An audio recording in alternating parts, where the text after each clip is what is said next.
नमस्ते, मेरा नाम डॉक्टर चंचल सिंघल है और मैं बेबीलोन हॉस्पिटल में कंसल्टेंट पीडियाट्रिशियन हूँ। तो मॉनसून आते ही हमारे चेहरे पर एक खुशी सी आ जाती है, लेकिन इसके साथ ही बारिशों के मौसम में कुछ इन्फेक्शंस हैं जो हमें और दिनों से ज़्यादा देखने को मिलते हैं, जैसे कि पेट दर्द, उल्टी दस्त, dysentery, typhoid, hepatitis A, dengue, malaria, chikungunya, Japanese encephalitis. List और भी लंबी है। थोड़ी सी सावधानी अगर हम रखें तो हम इन बीमारियों से खुद को, स्वयं को और अपने बच्चों को, परिवार वालों को आसानी से बचा सकते हैं। तो बहुत ज़रूरी है कि मॉनसून में, बारिशों के मौसम में हम अपने आसपास के वातावरण को स्वच्छ रखें।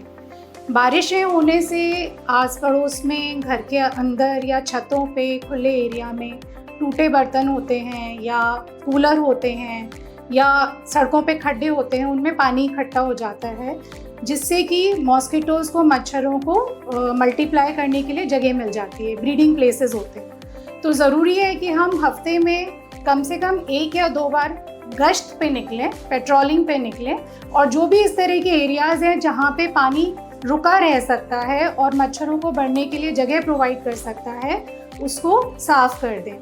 इससे हमें काफ़ी हद तक मॉस्किटो से छुटकारा मिल जाएगा। दूसरा, हम समय रहते पेस्ट कंट्रोल करवा लें। अगर वो हम समय रहते कराएंगे तो भी काफ़ी हद तक मॉस्किटोज़ हमारे घर के अंदर नहीं आएंगे और हम अपने आप को उनसे बचा सकेंगे। तीसरा, जैसे डेंगू का जो मॉस्किटो होता है वो सुबह और शाम के समय ज़्यादा एक्टिव होता है और वो मोस्टली डे टाइम में ही बाइट करता है। मलेरिया का मॉस्किटो मोस्टली रात में बाइट करता है।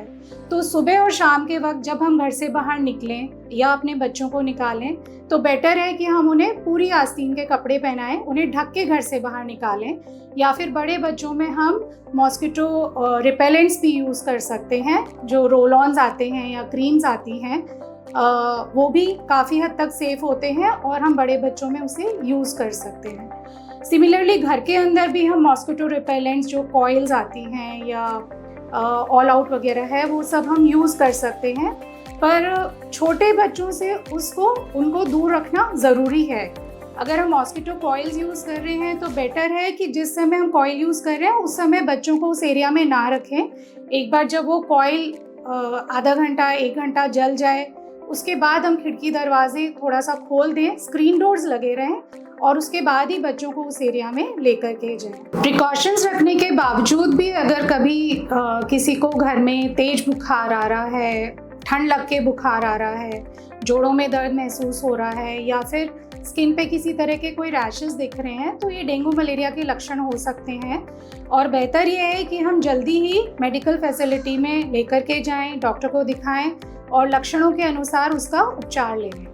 ज़्यादातर ये वाली बीमारियां गंभीर नहीं होती हैं, पर फिर भी कुछ परसेंटेज में कभी कभी ये गंभीर रूप धारण कर लेती हैं और बच्चों को हॉस्पिटलाइज करने की ज़रूरत भी पड़ जाती है। इसलिए समय रहते उचित उपचार लेने से हम उस कंडीशन से बच सकते हैं। दूसरी जो बीमारियां जो हमें बारिशों के मौसम में ज़्यादातर देखने को मिलती हैं, वो रिलेटेड होती हैं दूषित खान पान से।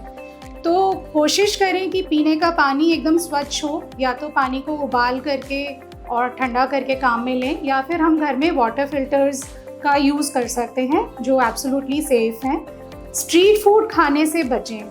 ज़्यादातर अगर बाहर खाना भी है तो भी एक हाइजीनिक प्लेस पे खाएं, और जो खाना जैसे ओपन रखा होता है ठेलों पर या पुराने कटे हुए फल सब्जियां हैं, उनको कंज्यूम करने से बचें। घर में भी जो हम खाना बना रहे हैं, कंज्यूम कर रहे हैं, उसको एक स्वच्छ वातावरण में बनाएं। हैंड हाइजीन का ध्यान रखें, हमेशा हाथ धोकर साबुन से अच्छे से फिर ही खाना प्रिपेयर करें, और जो फल सब्जियां जिन्हें हम कच्चा सलाद के तौर पे यूज़ करते हैं, उनको पर्टिकुलरली अच्छे से वॉश करके ही यूज़ करें। कुछ बीमारियां जैसे टाइफॉइड और हेपेटाइटिस ए, जापानीज़ एनकेफेलाइटिस, इनके लिए वैक्सीन्स भी उपलब्ध हैं और ये बहुत अच्छे वैक्सीन्स हैं जिन्हें बच्चे को एप्रोप्रिएट एज पे लगवा लेना चाहिए, और ये वैक्सीन्स लगवाने से भी हम काफ़ी हद तक इन बीमारियों से बचाव रख सकते हैं। वैक्सीन्स लगने के बाद में भी अगर बाई चांस इन्फेक्शन होता है तो उसकी गंभीरता काफ़ी कम होती है और ये इस तरह से हमें बच्चों को बीमारियों से बचाने में हेल्प करता है। जिन बच्चों को थोड़ा स्किन एलर्जीज़ की प्रॉब्लम होती है उन बच्चों को कई बार बारिश के पानी से एलर्जी बढ़ सकती है। तो अगर बाई चांस बच्चे बारिश के पानी में गीले हो जाते हैं तो उन्हें तुरंत नहलाकर दूसरे साफ़ सुथरे कपड़े पहनाएं, जिससे काफ़ी हद तक उनको स्किन एलर्जी से प्रिवेंशन मिलेगा। अगर आपको मॉनसून से रिलेटेड बीमारियों से कुछ भी कोई क्वेरी हो तो आप कमेंट बॉक्स में लिख सकते हैं। वी विल ट्राई, मैं कोशिश करूँगी कि मैं आपको उनका अप्रोप्रिएट जवाब दे पाऊँ। थोड़ी सी सावधानी रखने से हम मॉनसून के मौसम को अच्छे से एंजॉय कर सकते हैं। So wishing you all a very happy monsoon.